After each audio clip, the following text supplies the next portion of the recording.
दे सलामी इस तिरंगे को जिससे तेरी शान है, सर हमेशा ऊंचा रखना इसका जब तक तुझ में जान है।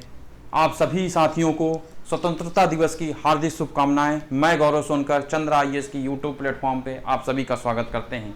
आज हम बात करने जा रहे हैं भारत के झंडे का इतिहास। उसके बाद हम बात करेंगे 15 अगस्त 1947 की वो रात जब भारत का विभाजन होता है और भारत को आज़ादी मिलती है। और फिर हम बात करेंगे 26 जनवरी 1950 को जब भारत का संविधान बनकर तैयार होता है और लागू किया जाता है। फिर हम बात करेंगे 15 अगस्त और 1947 और 26 जनवरी 1950 को ध्वजारोहण करते हैं और किस तरह से ध्वजारोहण किया जाता है। ये आज का हमारा टॉपिक है। तो सबसे पहले हम बात करते हैं हिस्ट्री ऑफ नेशनल फ्लैग, मतलब झंडे का, राष्ट्रीय झंडे का इतिहास के बारे में हम बात करेंगे। इससे पहले हम इतिहास को जानने से पहले झंडे के बारे में जानते हैं। झंडा, किसी देश का झंडा ये रिप्रेजेंट करता है कि वो कंट्री फ्री है, उस पर किसी विदेशी हुकूमत नहीं है, वो सॉवरेन है, संप्रूव है, उसके ऊपर किसी और चीज़ का हुकूमत नहीं है। फिर हम बात करेंगे सबसे पहले अनऑफिशियली रूप से 1906 में कलकत्ता, ग्रीन पार्क कलकत्ता में झंडा फहराया जाता है। उसके बाद 1907 में जर्मनी के स्टुटगार्ट में मैडम भीकाजी कामा द्वारा अंतर्राष्ट्रीय लेवल पे विदेशी सरजमी पे पहली बार भारतीय झंडा को लहराया जाता है और 1907 में बर्लिन कमेटी की वहाँ मीटिंग चल रही होती है। उसके बाद इन्हें मैडम भीकाजी कामा को स्वतंत्रता सेनानी की जननी भी कहा जाता है। बात करते हैं 1917 में होम रूल मूवमेंट चलता है, जिसको चालू किया जाता है एनी बेसेंट के द्वारा और बाल गंगाधर तिलक जी के द्वारा। तब भी एक भारत का झंडा बनाया जाता है। उसके बाद 1921 में आप देख रहे हैं 1906 में, 1907 में, 1917 में और 1921 में।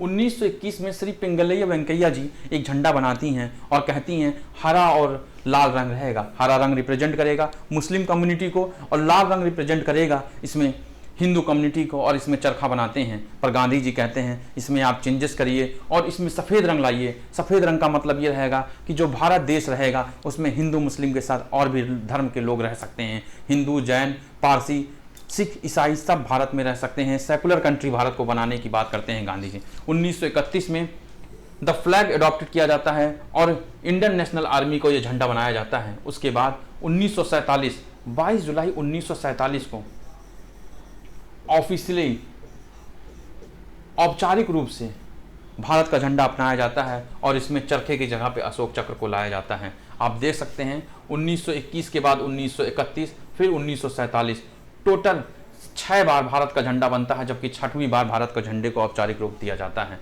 तो आप समझ सकते हैं 1906 में पहली बार कलकत्ता में, 1907 में पहली बार विदेशी जमी पे भारतीय झंडा फहराया जाता है मैडम भीकाजी कामा के द्वारा इस जर्मनी के शहर स्टुटगार्ट में। फिर उसके बाद 1917 में होम रूल लीग मूवमेंट के द्वारा एनी बेसेंट और बाल गंगाधर तिलक फहराते हैं। 1921 में जो हमारा आज का झंडा डिजाइन किया गया है श्री पिंगलैया वेंकैया जी उनके द्वारा अपनाया जाता है। 1931 में फिर किया जाता है कुछ मॉडिफिकेशन के साथ, और जबकि 1947 में चरखे की जगह पे अशोक चक्र ले आते हैं। अब हम बात करते हैं अपने भारत झंडे के बारे में जो 22 जुलाई 1947 को अपनाया गया था। इसमें 3 रंग है, केसरिया है, सफ़ेद रंग है, हरा रंग है और उसमें 24 अशोक की तीलियां हैं, अशोक चक्र की तीलियां हैं।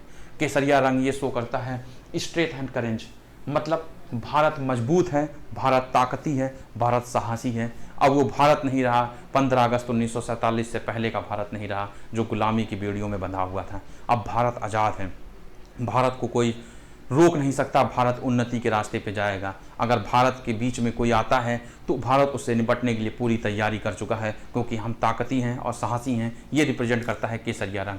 फिर सफ़ेद रंग रिप्रेजेंट करता है ट्रूथ, सच्चाई। हम सच्चाई के साथ खड़े रहेंगे, हम अहिंसावादी रहेंगे, पर अगर हम पे कोई हिंसा करेगा तो हम उसको छोड़ेंगे नहीं। 1971 में आप देख सकते हैं पाकिस्तान का हमने क्या किया था, 1999 के कारगिल युद्ध में आप देख सकते हैं। तो इसका मतलब ये है कि ट्रूथ, हम सच्चाई के साथ रहेंगे पर हमसे कोई छेड़खानी ना करे। ट्रूथ मतलब समझ गए, साहस हमारे अंदर है, सच्चाई हमारे अंदर है। और ये अशोक चक्र जो है 24 तीलियां, ये रिप्रेजेंट करता है मनुष्य के 24 गुण को। मनुष्य के अंदर 24 गुण होते हैं, अगर वो मनुष्य 24 गुण को पालन कर लेता है पूरी तरीके से, तब आप समझ सकते हैं अगर कोई भी मनुष्य अपने 24 गुण का पालन कर ले और देश का हर नागरिक पालन कर ले तो उस देश की उन्नति को कोई रोक नहीं सकता। इस वजह से चरखा को हटा के अशोक चक्र को लाया जाता है। और ये भी रिप्रेजेंट करता है कि 24/7 भारत की उन्नति होनी चाहिए और हर मनुष्य का कर्तव्य है कि भारत की उन्नति में अपना सहयोग दे। फिर हरा रंग उपज करता है, रिप्रेजेंट करता है फर्टिलिटी, उपज को करता है, ग्रोथ को करता है, और कहता है कि हमारे देश की जो मिट्टी है वो उपजाऊ है, सोना है। हमारे देश की धरती जो है वो सोना उगलती है, उगलती हीरा मोती है। इसका मतलब ये है जो गेहूं है, जौ है, बाजरा है, हमारे वहाँ वैरायटी ऑफ एग्रीकल्चर प्रोडक्ट्स निकलते हैं जिसको पूरी तरीके से डिग्रेड कर दिया जाता है ब्रिटिशर्स के द्वारा। ये पहले भारत एक सोने की चिड़िया कहलाती थी, इस वजह से इसको कहते हैं मेरे देश की धरती सोना उगले उगले हीरा मोती। इसलिए कहा जाता है कि मेरे देश की धरती जो है हरा कलर है, यहाँ पर लैंड है। तो आप देख सकते हैं भारतीय झंडा को बनाने में कितनी मेहनत, कितना मतलब सोचा गया था पहले कि कैसे कैसे भारत को रिप्रेजेंट किया जाएगा। एक आइडिया रिप्रेजेंट करता है, झंडा किसी भी देश की आइडिया को रिप्रेजेंट करता है। केसरिया रंग साहस का प्रतीक है, सफेद रंग सच्चाई का प्रतीक है, और हरा रंग उर्वरक का प्रतीक है। और यहाँ पे रहने वाले मनुष्य उनके 24 गुणों को दर्शाता है, भारत के हर एक नागरिक के 24 गुण को दर्शाता है, ये 24 तीलियां। अब हम बात करते हैं 15 अगस्त 1947 को। 15 अगस्त 1947 को हमारा भारत अंग्रेजों से तो आज़ाद हो जाता है, पर उस 17 अगस्त 1947 को एक अनपढ़ गवार आदमी सर रेडक्लिफ जो भारत आता है पहली बार और भारत का लाइन डिमार्केशन कर देता है ऑफिशियल तौर पे, इंडिया को 2 भागों में बांट देता है, एक पाकिस्तान बन जाता है और एक भारत बन जाता है, इंडिया से निकला हुआ पाकिस्तान। उस समय जो सर रेडक्लिफ ने भारत का विभाजन किया था तो 2 देशों का बंटवारा ना करके उन्होंने 2 मानव सभ्यताओं का बंटवारा कर दिया था। सिंधु उनके पास रह जाती है, गंगा हमारे पास रह जाती है, मोहनजोदाड़ो और हड़प्पा उनके पास रह जाता है, भारत में बसता है कालीबंगा, धौलावीरा और राखीगढ़ी बसती है। करतार सिंह उनके पास रह जाते हैं, गुरु गोविंद सिंह हमारे पास रह जाते हैं, स्विलिंग हमारे पास रह जाती है, शारदा पीठ वहां पे रह जाती है। तो भारत का विभाजन ऐसा करके गए कि हमने बहुत कुछ खो दिया उस आज़ादी में। लोग कहते हैं कि सिर्फ जमीन गई, जमीन नहीं गई, हमारी सभ्यताएं गई, मानव सभ्यता वहां से चली जाती है, इनको देखना पड़ेगा। 15 अगस्त 1947 को भारत आज़ाद हो जाता है। आज़ादी की पटकथा जो लिखी गई थी वो इतनी आसान नहीं लिखी गई थी, उसके लिए हमारे कितने वीर जवानों ने अपने जीवन का बलिदान दिया। 18 साल की उम्र में बिहार के खुदीराम बोस जी ने चढ़ते चढ़ते हंसी फांसी के फंदे को गले लगा लेते हैं, जबकि वहां पे वो बम ब्लास्ट कर देते हैं, मर्डर कर देते हैं भारत की आज़ादी के लिए। राजगुरु सुखदेव और भगत सिंह एक दूसरे को हक करते हैं, उनसे आखिरी इच्छा पूछी जाती है तो कहते हैं हम एक दूसरे को हक करना चाहते हैं, गले लगाना चाहते हैं, और उसके बाद फांसी के फंदे को गला लगा लेते हैं और कहते हैं कि आप लोग हमारे आइडिया को नहीं कुचल सकते, हमारी बॉडी को मार सकते हैं पर हमारे आइडिया को नहीं कुचल सकते हैं। आप लोग हमारे जुनून को नहीं मार सकते हैं, आप लोग कुछ भी कर लीजिए पर हमारे जुनून को नहीं मार सकते हैं। चंद्रशेखर आजाद अल्फ्रेड बाग में खुद को गोली मार लेते हैं जब उनके पास एक गोली बचती है, क्योंकि उन्होंने प्रण लिया होता है कि मैं अंग्रेजों के हाथ नहीं आऊँगा। तो आप देख सकते हैं कि कितने सारे लोगों ने वीर गति को प्राप्त हो जाते हैं, हंसी खुशी लगा लेते हैं, फांसी के फंदे को हंसी लगा लेते हैं। आज के ज़माने में 17-18 साल के बच्चे, मज़े की बात यह है कि ट्विटर, इंस्टाग्राम और रील से बाहर नहीं निकल पाते हैं, और तब के 17-18 साल के बच्चे भारत की आज़ादी के लिए अपनी कुर्बानी दे दिया करते थे। ये आपको समझना होगा। अब 15 अगस्त 1947 को जो आज़ादी हमें मिली है उसको 15 अगस्त 2023 को हमें ये करके दिखाना होगा, भारत को ऊंचाइयों तक लेके जाना होगा। आज हमें अपनी जान नहीं देनी है पर हमें भारत को उस ऊंचाइयों तक लेके जानी है, उनके बलिदान को जाया नहीं जाने देना है। ये आप सबको, ये हमको ध्यान लगाना होगा। मन लगा के पढ़िए, भारत का देश ऊपर तक लेके जाइए। अभी भारत 3 नंबर की 4 नंबर की इकोनॉमी है, उसको जल्द से जल्द पहले नंबर की इकोनॉमी पे लेके आना है। 4th मिलिट्री पावर है भारत नंबर का, उसको भारत को पहले नंबर की मिलिट्री पावर बनाना है। ये आप सबका कर्तव्य है, ये हमारा कर्तव्य है। हमारे वीर जवानों ने अपने लहू से भारत को आज़ादी तो दे दी, पर क्या आप अपनी मेहनत से भारत को उस लेवल तक नहीं लेके जाएंगे जहां वो सोचते थे? क्या हमारे जो हमारे क्रांतिकारी थे 15 अगस्त 1947 का, क्या वो चाहते थे भारत और पाकिस्तान का बंटवारा हो? नहीं चाहते थे। उन्होंने अपनी जान दे दिया भारत को आज़ाद कराने के लिए, और 15 अगस्त 1947 को भारत का बंटवारा कर दिया जाता है। तो ये आपकी और हमारी जिम्मेदारी है कि एक दिन फिर से हम अखंड भारत की संकल्पना लेंगे और अखंड भारत बनाएंगे, क्योंकि आप ये समझ सकते हैं कि किसी भी खून का भी एक कतरा जाया नहीं जाने देंगे। जो उन्होंने सोचा था वो हम करके दिखाएंगे। यह है 15 अगस्त 1947 को भारत आज़ाद हो जाता है, और ये कहा जाता है India independence British rule ends. Bharat आज़ाद हो गया और ब्रिटिश रूल का एंड हो जाता है। शताब्दियों की दास्तां स्वतंत्रता में तब्दील हो जाती है भारत की। फिर हम बात करते हैं कि 26 जनवरी 1950 को 15 अगस्त 1947 को जब भारत आज़ाद हो जाता है, उसके बाद 26 जनवरी 1950 को हमारा संविधान लागू कर दिया जाता है। उससे पहले 26 जनवरी 1949 को हमारे संविधान के कुछ पार्ट को लागू किया जाता है, बट 26 जनवरी 1950 को पूरी तरीके से हमारे संविधान को लागू कर दिया जाता है।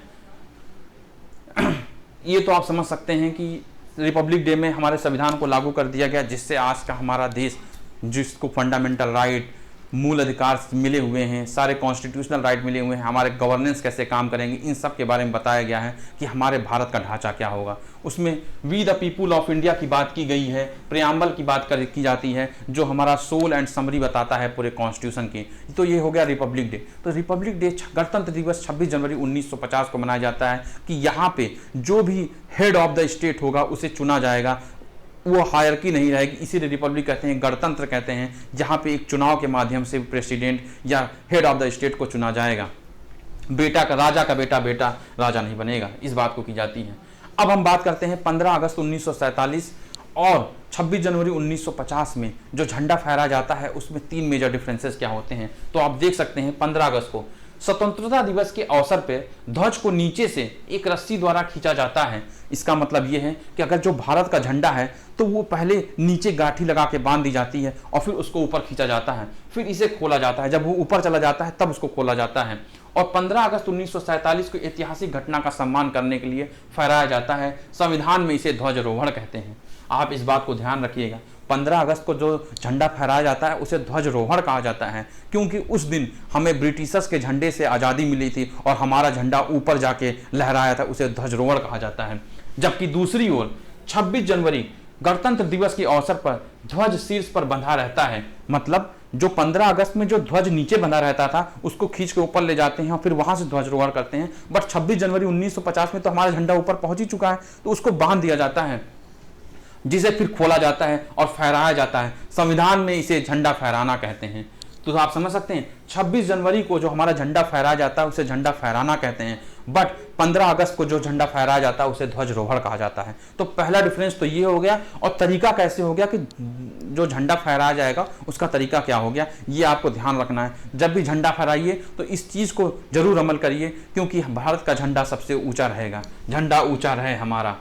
15 अगस्त को प्रधानमंत्री जो केंद्र सरकार के प्रमुख होते हैं, जबकि आपको पता है प्रधानमंत्री केंद्र सरकार के प्रमुख होते हैं और राष्ट्रपति जो होते हैं वे संवैधानिक प्रमुख होते हैं, झंडा फहराते हैं, क्योंकि जिस दिन भारत को आज़ादी मिली उस दिन भारत का संविधान लागू नहीं हुआ था। 15 अगस्त 1947 को जब भारत को आज़ादी मिलती है तब उस समय जब पंडित जवाहरलाल नेहरू झंडा फहराते हैं, और उस समय राष्ट्रपति तो नहीं थे, इस वजह से तो तब तक पद को ग्रहण नहीं किया था। दूसरी ओर गणतंत्र दिवस पर राष्ट्रपति राष्ट्र को संबोधित करते हैं। 26 जनवरी को देश में संविधान लागू होने के उपलक्ष्य में मनाया जाता है। 26 जनवरी को जब हमारा संविधान लागू होता है तब उस समय मनाया जाता है। तो आप समझ सकते हैं 15 अगस्त 1947 मतलब 15 अगस्त को जो भी झंडा फहराया जाता है वो फहराया जाता है हमारे प्रधानमंत्री के द्वारा, और जबकि 26 जनवरी को जो झंडा फहराया जाता है, ध्वजारोहण किया जाता है 15 अगस्त को प्रधानमंत्री के द्वारा, और 26 जनवरी को जो झंडा फहराया जाता है वो हमारे राष्ट्रपति द्वारा झंडा फहराया जाता है। अब तीसरा डिफरेंस हम देखते हैं, स्वतंत्रता दिवस पर लाल किले से ध्वजारोहण किया जाता है। आप देख सकते हैं ध्वजारोहण किया जाता है, वहीं गणतंत्र दिवस पर राजपथ पर झंडा फहराया जाता है। ये माइनर डिफरेंस है जो आपको याद रखना होगा। हमारे वहाँ कर्तव्य दिखाया जाता है 26 जनवरी 1950 को हमारे मिलिट्री के द्वारा हमारे वेरियस कल्चर को डिपिक्ट किया जाता है, वहाँ पे दिखाया जाता है, बल्कि 15 अगस्त 1947 में ऐसा कुछ नहीं होता है। 15 अगस्त 1947 में चीफ गेस्ट भी नहीं बुलाए जाते, जबकि 26 जनवरी 1950 में विदेशों से, फॉरेन कंट्री से चीफ गेस्ट दूसरे देश के प्रमुख को बुलाया जाता है और बताया जाता है देखिए हमारा देश कितना प्रगति कर रहा है। स्वतंत्रता दिवस की हार्दिक शुभकामनाएं। अपनी आज़ादी को हम हरगिज मिटा सकते नहीं, सर कटा सकते हैं लेकिन सर झुका सकते नहीं। इसके साथ मैं आप सभी को कहना चाहता हूं, स्वतंत्रता दिवस की आपको हार्दिक शुभकामनाएं। झंडा ऊंचा रहे हमारा। अगर झंडा आपको कहीं नीचे गिरा दिखे तो कृपया करके आप उसे ऊंचा उठा के रख लीजिए, क्योंकि झंडा ज़मीन पर रहेगा, इससे आपका अपमान होगा, देश का अपमान होगा, झंडे का अपमान होगा। ये हरगिज़ बर्दाश्त नहीं किया जा सकता, क्योंकि जो झंडे की इज्जत नहीं कर सकता वो जीवन में किसी की इज्जत नहीं कर सकता।